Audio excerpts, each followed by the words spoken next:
Welcome to this episode of the Voices Heard Lives Empowered mini-series by POhWER. You can visit the POhWER website on www.pohwer.net. That's POhWER spelled POhWER.net. And you can also contact our national number on 0300 020 0093. Today we've got a conversation with a lady called Jo, who volunteers for Cruse Bereavement in Nottinghamshire. Cruse Bereavement is a national charity that supports people who have been bereaved. We hope you enjoy the podcast.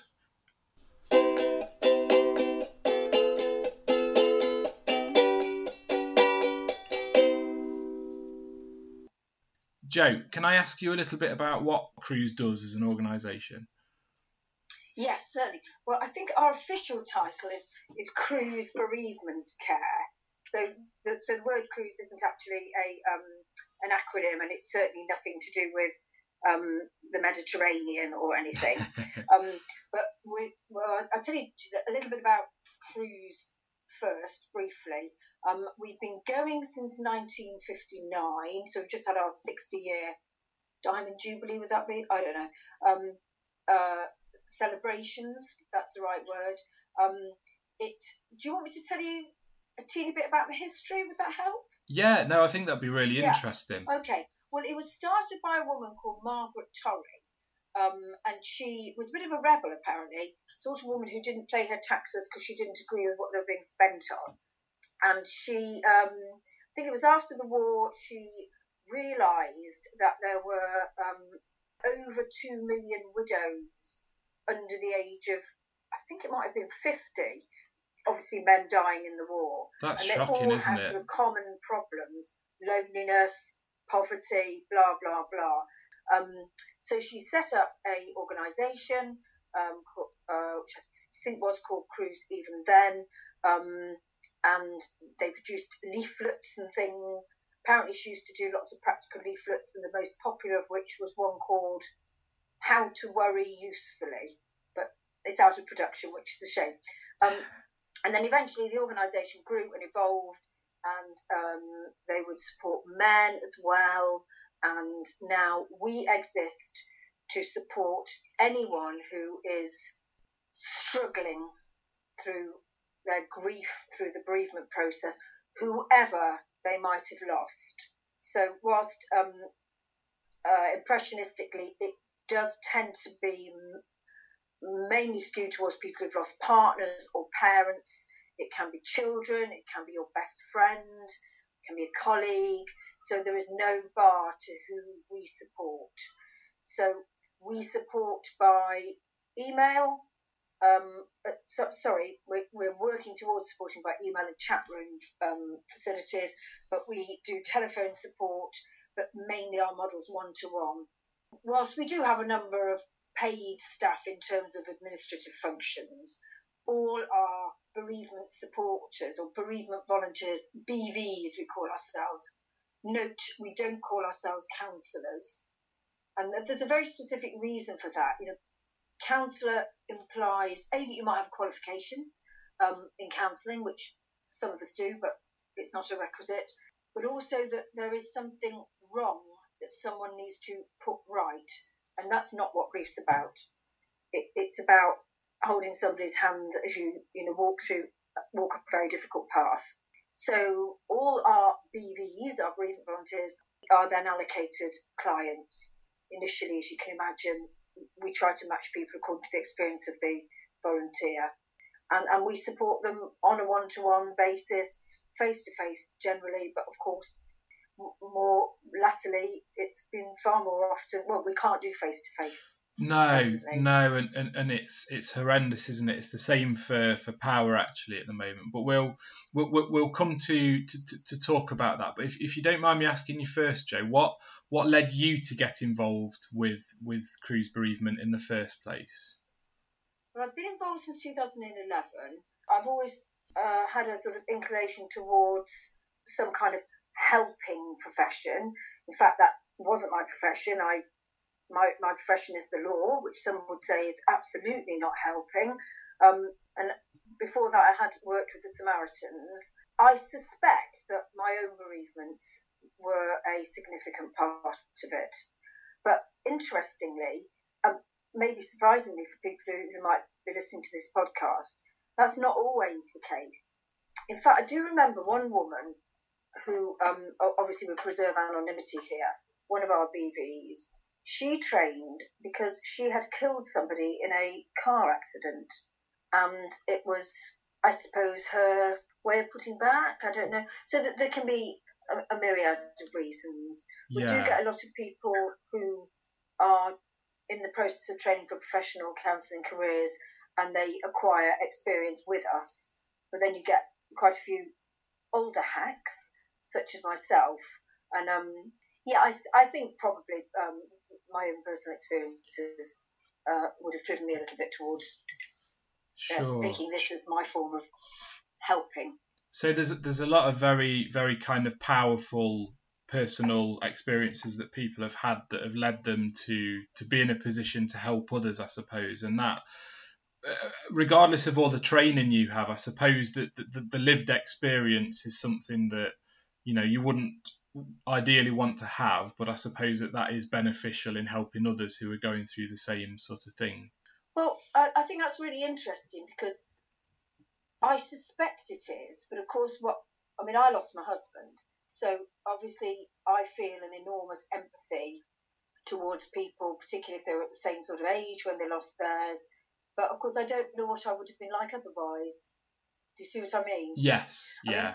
I have recently, I've had two parents of young people who've committed suicide. I don't know whether my empathy would have been different had I lost a child through suicide.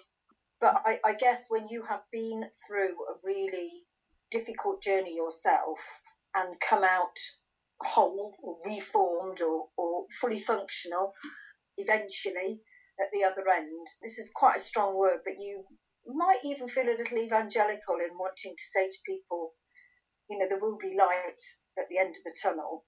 I mean, you don't sit them down on the first day and say you'll be okay. Although sometimes you can tell, sometimes you get a feeling, but clearly it's not a somewhat clumsy way to say, well, I see you've put your makeup on and done your hair today, so it looks like you're going to get through okay. That's not what they want to hear. No. And of course, it could be completely wrong. No, okay. So kind of when you suffered your own loss, then were Cruse Bereavement available to you? Was it a service that you were aware of at that time? That's really interesting as well, because I had never heard of Cruse. It was 1998. Never heard of Cruse. Don't think I really got to hear about them probably until about 6-7 years after that, when a friend of mine worked as a supporter for them.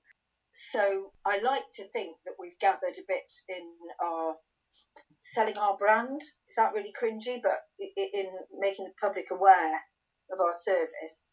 I mean, I do remember at the great consistent behest of friends going to see a grief counsellor, going once, and it didn't work for me.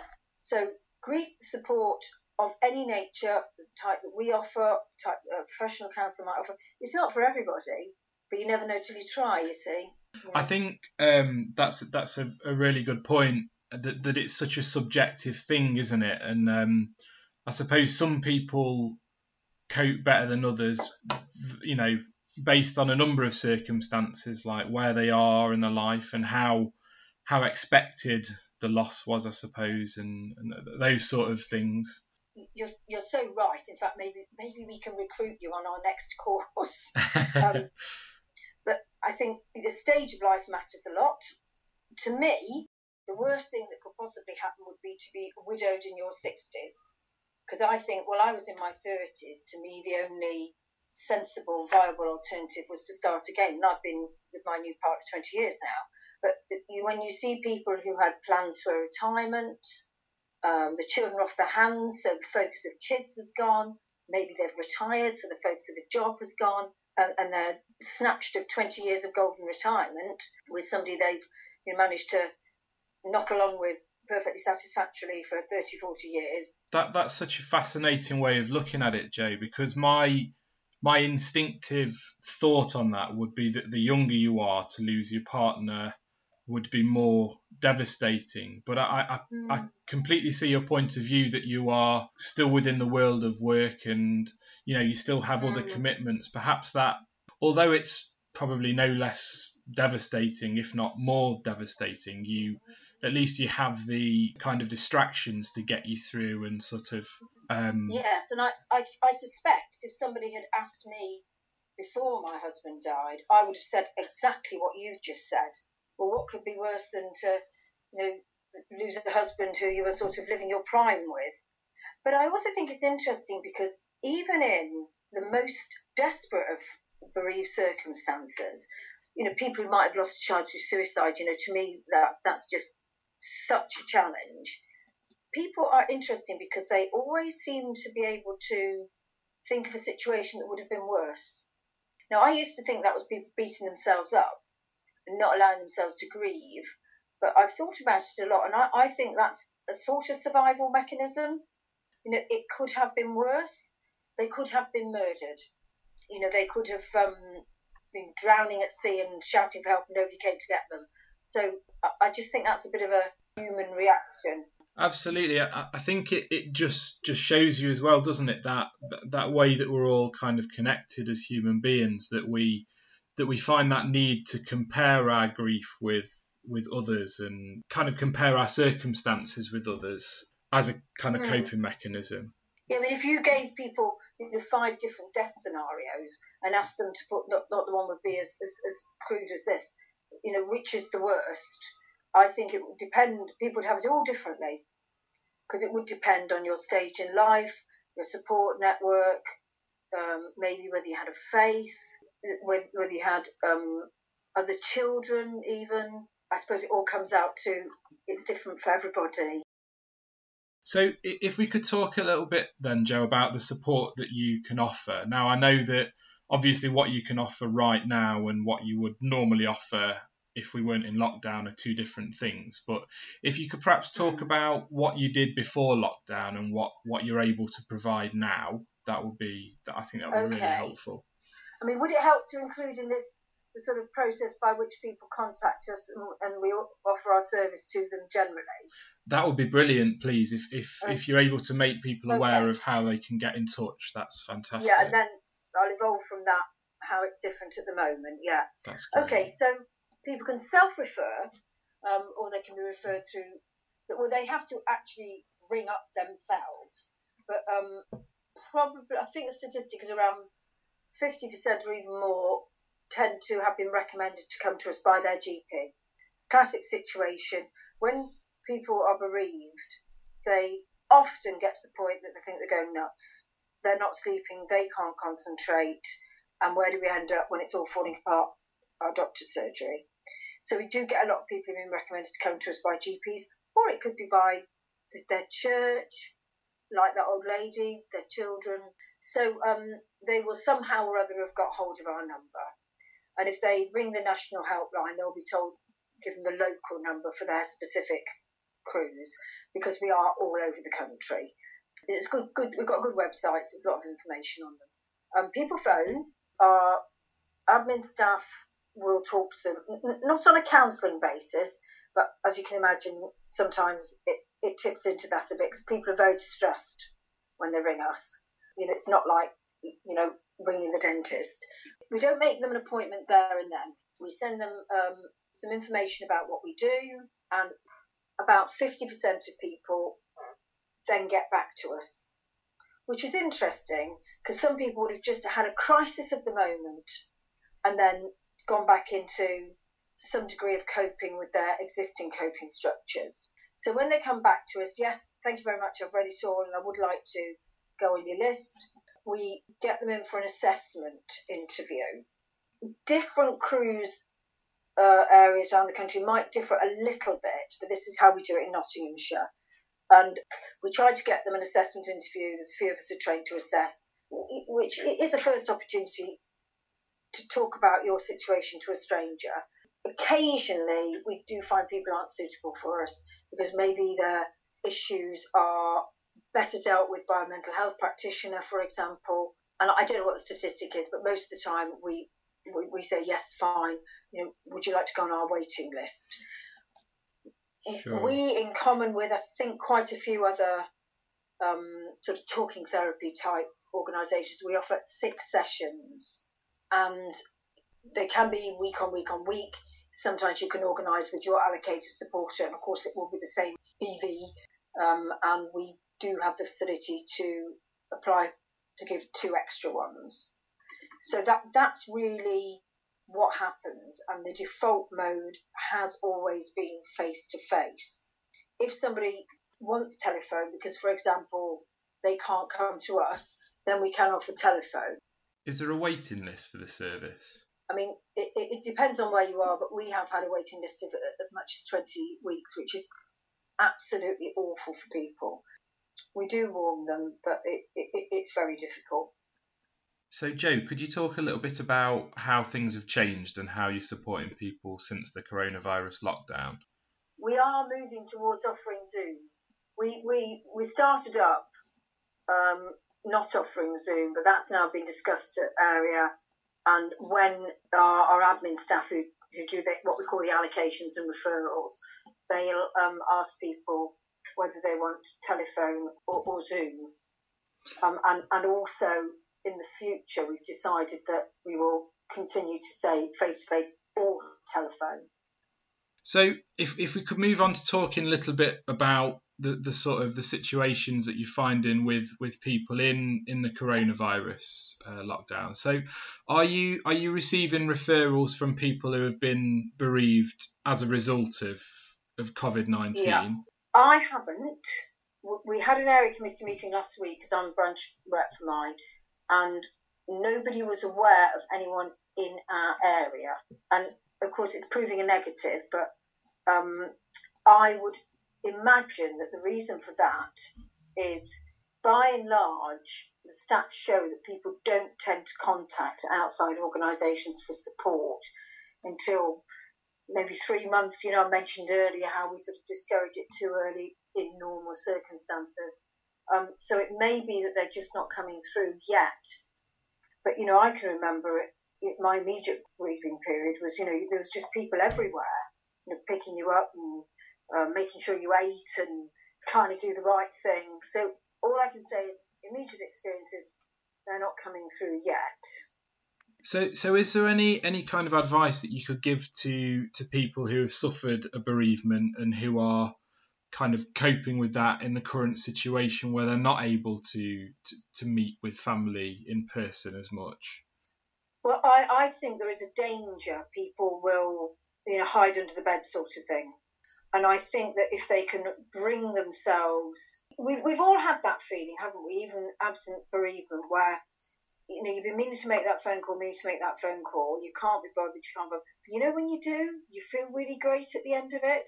So I would say if people can keep up lines of communication, but equally, and perhaps more importantly, for their friends and family to keep up communication with them, because it's much easier for someone bereaved to receive contact than to initiate it.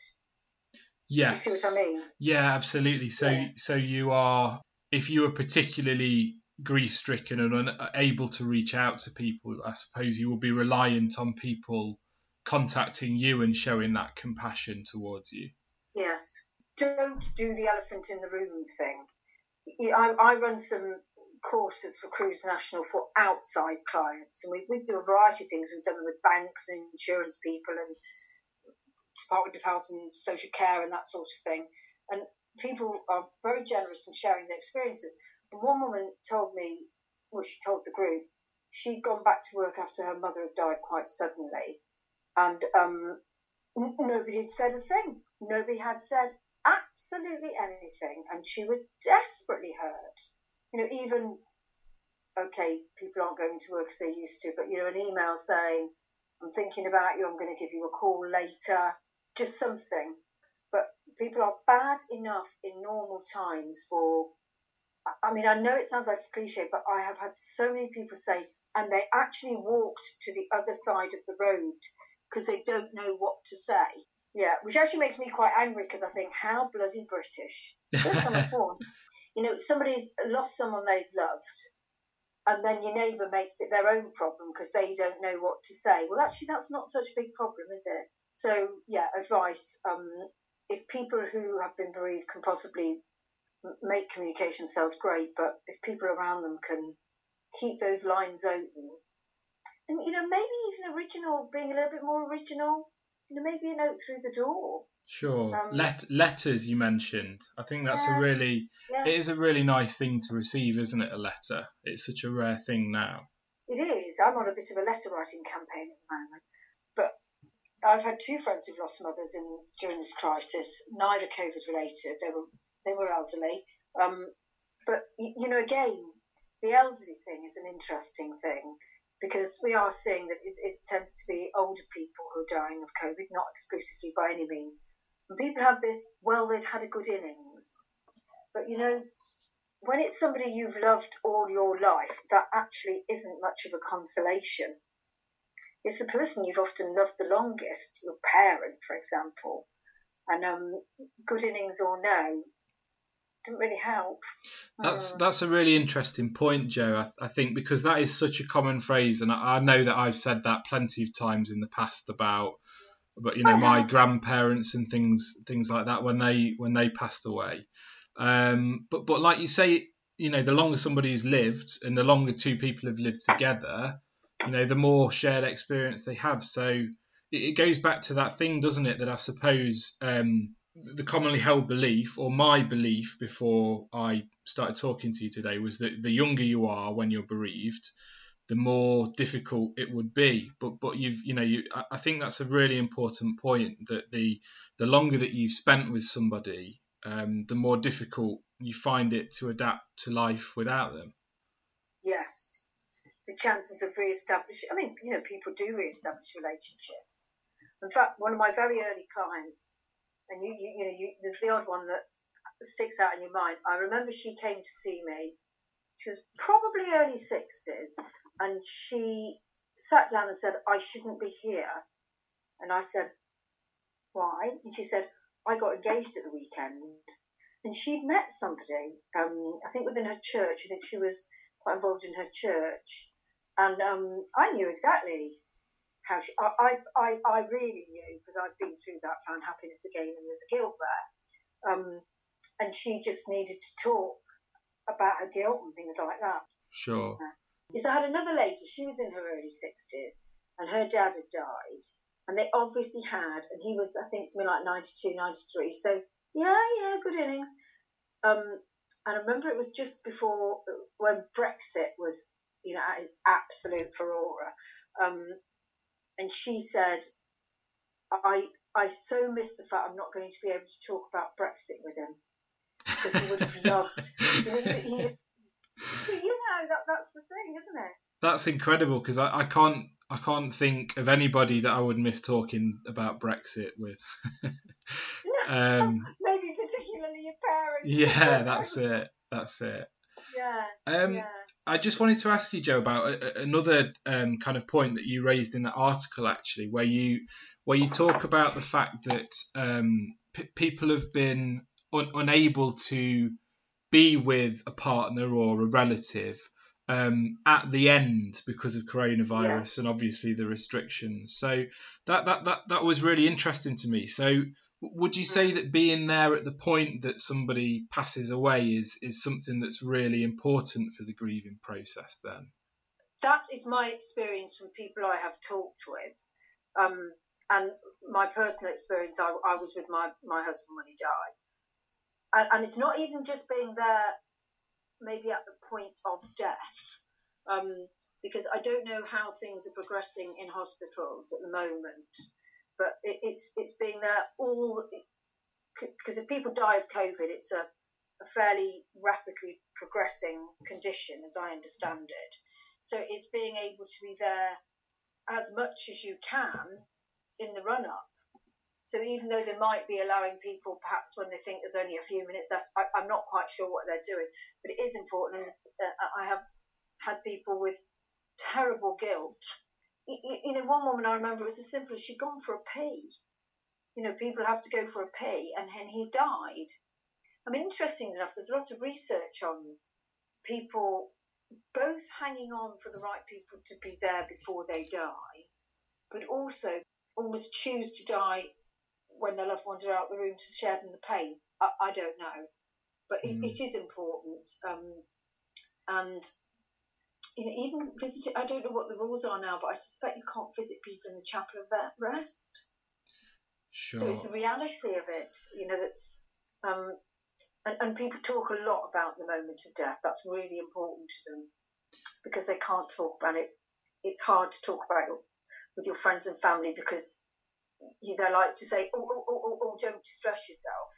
But you want to distress yourself. You want to pick at the wound sometimes. It's really interesting, that, isn't it? Because people, potentially have lived a very long, fulfilled life, and it's just those final hours that I mean, I know my very limited experience of grief, but when elderly relatives and things have passed away, it's kind of that is part of the process, to talk about that specific point when somebody was about to pass away as well. It's really interesting that that's something that people seem to need to discuss. And you see, it may be that, at that point when that person is passing on, dying, call it what you like, I'm not great on euphemisms, you think that they're not going to say anything exciting and great.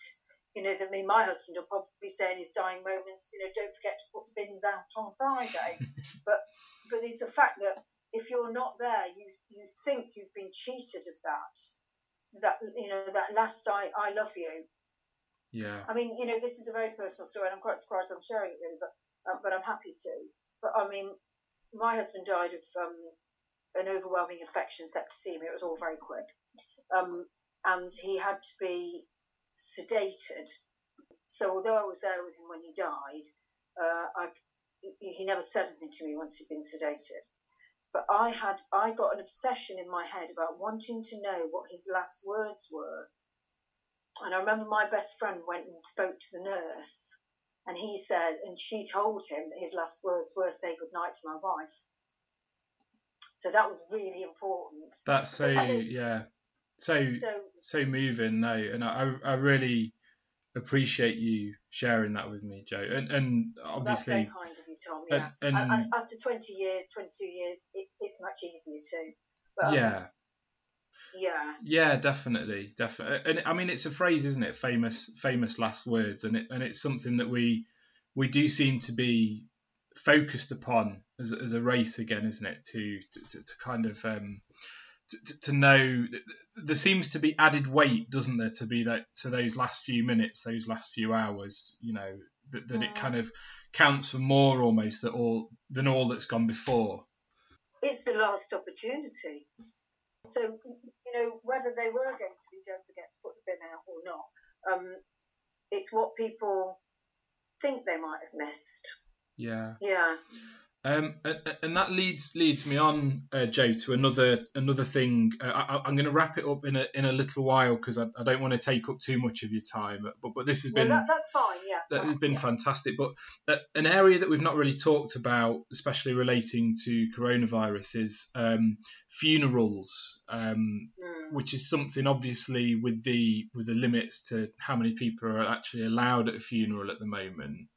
I imagine that's another kind of point of real sort of trauma for people who I know somebody whose partner passed away during the lockdown, and I know for a fact that had there not been any restrictions on the amount of people at the funeral, there would have been hundreds there.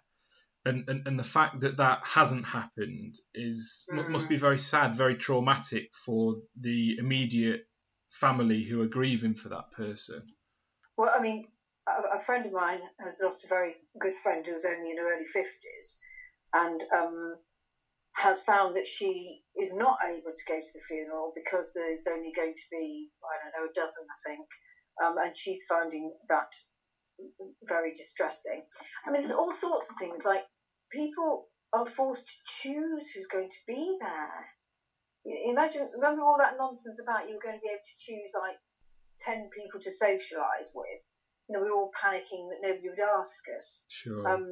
But that thing, nobody likes me enough even to invite me to their funeral. but that difficulty in choosing. But another thing that people don't often think about is, have you ever heard of death cafes? No. I think there might be a Swedish movement where people just get together. It's not a self-help group. It's just where people like talk about the untalkable.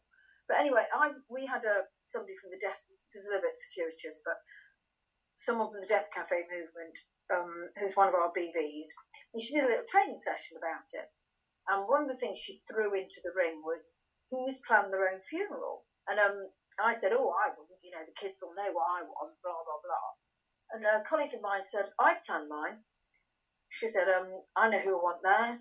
I know what music I want. She said, I don't have any kids. So the dead person may not be able to have their wishes about it fulfilled. Yeah, I know that's a sort of slightly separate thing, but no, I think that's really about that. Yeah, no, I think that's a really important point, because it's weird. It is something that people think about. I mean, that sounds really weird, but it's something that I've thought about. Like you kind of want to.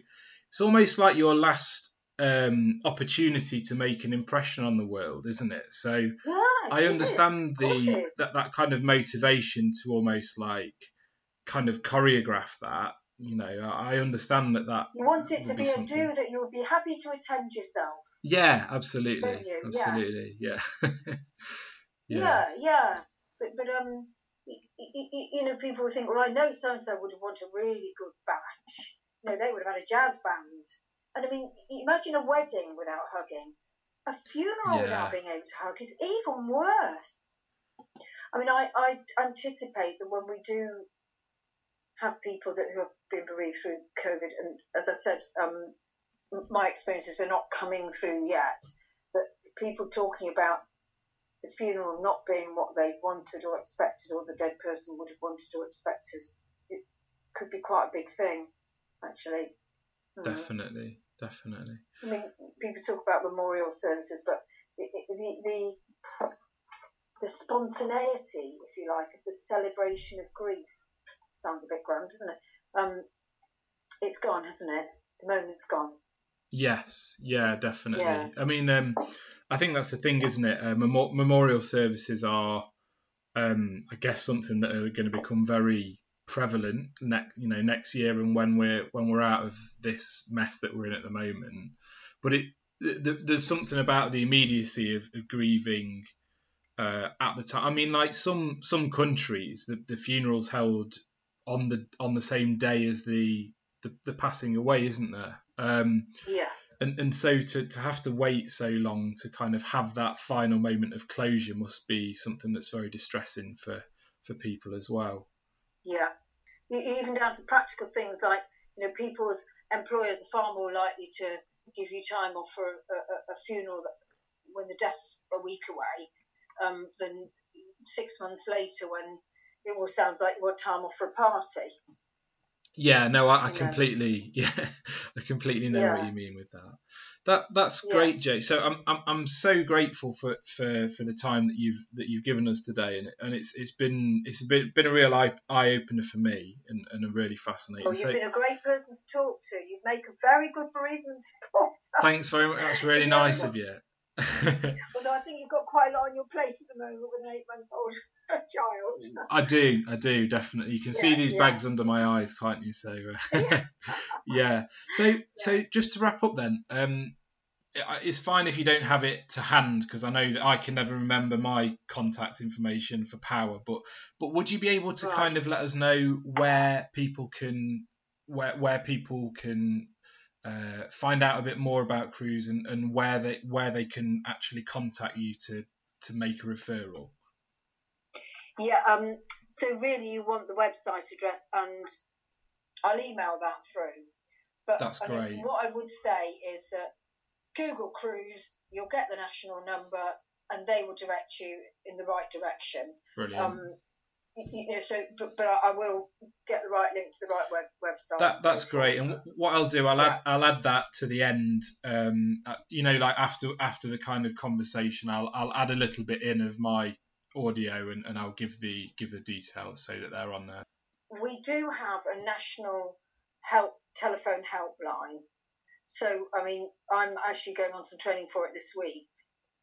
So if people can't get telephone support, because again, there'll still be a waiting list. Sure. One-to-one support, there is that option. Okay. And that's not just the referral and allocation, that is somebody for them to talk to that will be staffed by fully trained volunteers. Ah, that's great.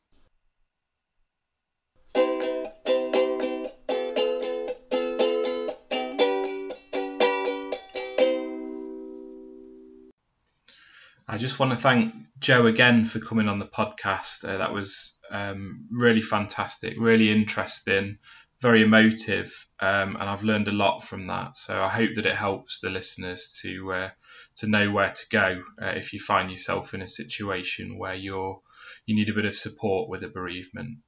So the website address for Cruse Bereavement is cruse.org.uk.